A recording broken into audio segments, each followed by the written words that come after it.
And see where this culprit is now.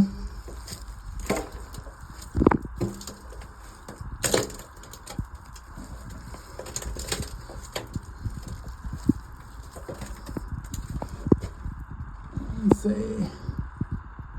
one around there will be a culprit, I'd say.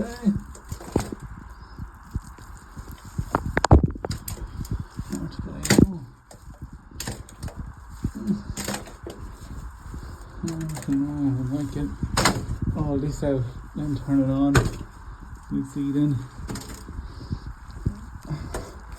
Give it a bit of a clean out.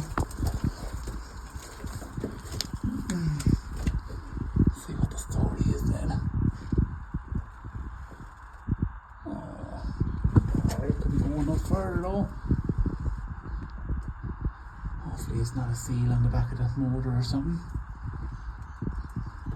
I'll have to fire it up.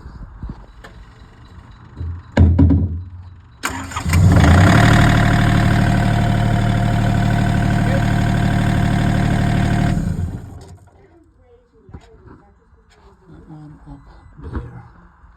And this is what happens when bloody hoses are not tied up correctly. This is actually one from bloody factory, and yeah, we've bloody come across a few of them like this now.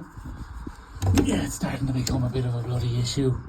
Even on the new machines now, we've actually started to bloody just do them from new as well, like.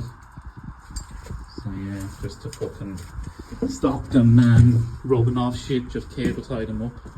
But yeah, this is obviously one that we missed, but a bit shit how they're just left like this from factory. As you can see there, it's just been rubbing on the side of the machine basically. It's probably oil all over my phone now, but yeah, there you go. That's the suspect. Luckily enough, it was handy enough, just get it from the bottom, from the belly plates, and then yeah, get it from the top, and we lifted up the cab just on the top of the pump there. So yeah, it'll be a handy little one.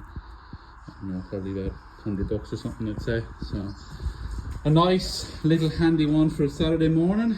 Thank God for that. Now we just have to look for a hose guy that's open today. See how we go. So yeah, yo, boo, yeah.